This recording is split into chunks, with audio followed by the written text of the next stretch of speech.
σε ένα από τα νησιά μας, σε ένα μόνο από τα νησιά μας. Είτε αυτό λέγεται Σάμος, είτε αυτό λέγεται Χίος, είτε αυτό λέγεται Μυτιλήνη. Διότι αυτά είναι τα τρία που είναι κοντά στη Σμύρνη. Έτσι δεν σας μιλάω για την Κο και τη Ρόδο που είναι πιο κάτω.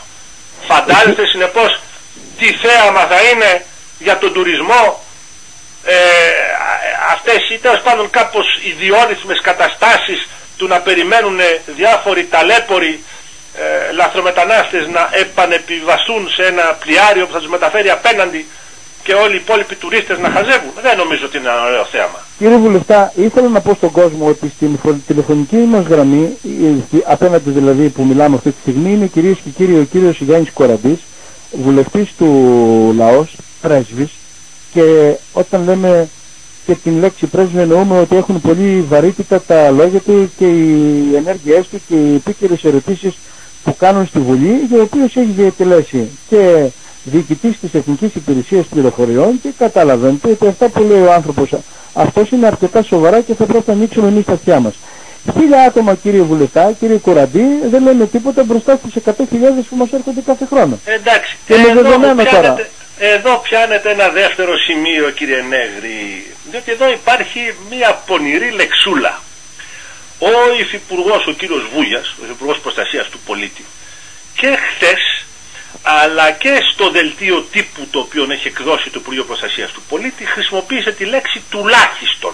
Είπε, λέει, ότι τουλάχιστον 1000 δέχεται η Τουρκία να επανεξετάζει τους φακέλους τους. Με συγχωρείτε, αλλά θα το πω χοντρά, αυτή η λέξη τουλάχιστον είναι μια απάτη. Πολύ απλά, διότι δεν υπάρχει, κύριε Νέγρη, μέσα στο κείμενο της συμφωνίας, στο κείμενο της κοινής διακήρυξης. Η κοινή διακήρυξη λέει ότι η Τουρκία θα επανεξετάζει, θα δέχεται να εξετάζει 1000 αιτήματα. Δεν είπε για τουλάχιστον 1000. Το τουλάχιστον 1000 είναι μια ωρεοποίηση της κατάστασης. Αυτό μπορεί να το ήθελε η ελληνική πλευρά έτσι για να δείξει το ότι πόσο καλά πήγαμε και πόσο πετύχαμε, αλλά μπορώ υπεύθυνα να σας διαβεβαιώσω, κύριε Νέγρη, ότι εάν οι Τούρκοι δεχθούν τους 1000, εάν επαναλαμβάνω, να είστε βέβαιος ότι δεν θα δεχθούν ποτέ τον 1001ο. Μα ποτέ. Και εδώ, αντί η ελληνική πλευρά να πιέσει ως όφιλε, εάν πραγματικά ήθελε να σημειώσει μια επιτυχία, να μπει μέσα σε αυτή την δήλωση ότι η Τουρκία δεσμεύεται να υλοποιήσει στο ακέραιον τα αποφασιστέντα, τα συμφωνηθέντα με το πρωτόκολλο του 2001, το οποίο βεβαίως κάλυπτε και τους λαθρομετανάστες, αυτό θα αρκούσε. Θα ήταν μια πραγματικά ισχυρή πολιτική δέσμευση. Ενώ τώρα τι λέει? Εγώ δεσμεύομαι να εξετάσω τους φακέλους 1000 και θα καταντήσουμε, δηλαδή θα μας έχονται κάθε χρόνο 60, 70, 80 χιλιάδες. Η Τουρκία δεσμεύεται να εξετάσει τους φακέλους 1000 και εμείς θα λέμε ότι μεγάλη επιτυχία. Κύριε Πρέσβη, συνήθως όταν υπογράφεται κάποιο πρωτόκολλο ή κάποιο μνημόνιο, έρχεται ένα άλλο το οποίο υποτίθεται ότι θα πρέπει να διορθώνει τα κακό κείμενα. Εδώ βλέπουμε ότι το καινούργιο αυτό πρωτόκολλο, που είναι το μνημόνιο που υπογράφηκε και αυτό στην Αγγλική και όλα αυτά, κάνει βήματα οπισθοχώρησης. Ακριβώς. Μα αυτό είπα στον κύριο Βούγια, ο οποίος από πλευράς του, εντάξει, δικαίωμά του ήταν να πει ότι ξέρετε, δεν μπορώ να φανταστώ πώς μπορείτε να επιμένετε ότι εδώ έχουμε μια συνολική οπισθοδρόμηση ενώ έχουμε θετικά βήματα προόδου. Λοιπόν, προφανώς υφυπουργός της κυβέρνησης είναι υποχρεωμένος να υπερασπιστεί ένα κείμενο το οποίο βεβαίως υπέγραψε ο προϊστάμενος του Υπουργός Προστασίας του Πολίτη. Η ουσία είναι τα κείμενα τι λένε. Έτσι, όχι το πώς τα παρουσιάζομαι. Τα κείμενα τι λένε. Και κυρίως η εφαρμογή των κείμενων. Τα οποία κείμενα βέβαια δεν είναι τα γνωστά κείμενα, αυτά που είναι τα έολα. Λοιπόν, όταν λοιπόν έχουμε ζήσει μια κακοπιστία των Τούρκων εδώ και 8 χρόνια, όταν πέρσι, παρακαλώ να το σημειώσετε, δέχθηκαν να πάρουν πίσω 41 λαθρομετανάστες όλους τους όρους. 41, κύριε Νέγρη.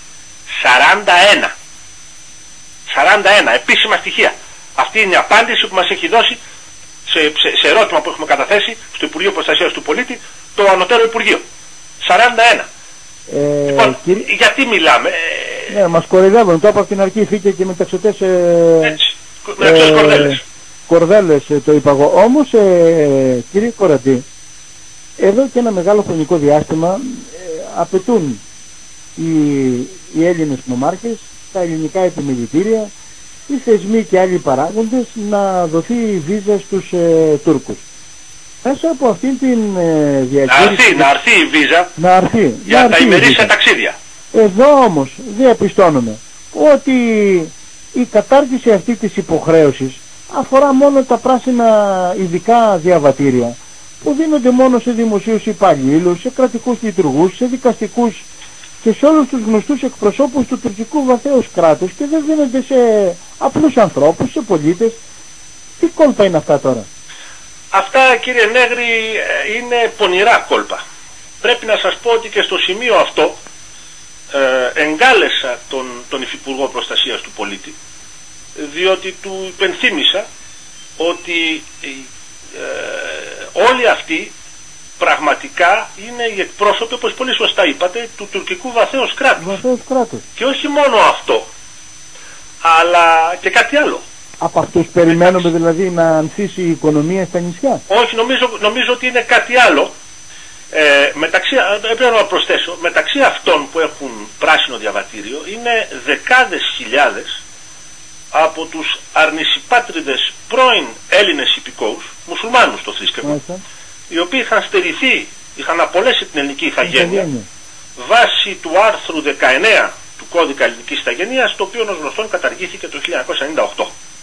Και όλοι αυτοί, όπως ξέρετε, ήταν δεκάδες χιλιάδες Έλληνες υπήκοοι, μουσουλμάνοι, οι οποίοι είχαν φύγει και είχαν εγκατασταθεί στην Τουρκία και βάσει του ανωτέρου νόμου είχαν χάσει την ελληνική ηθαγένεια, δεν είχαν καμία διάθεση να επανέλθουν στην Ελλάδα.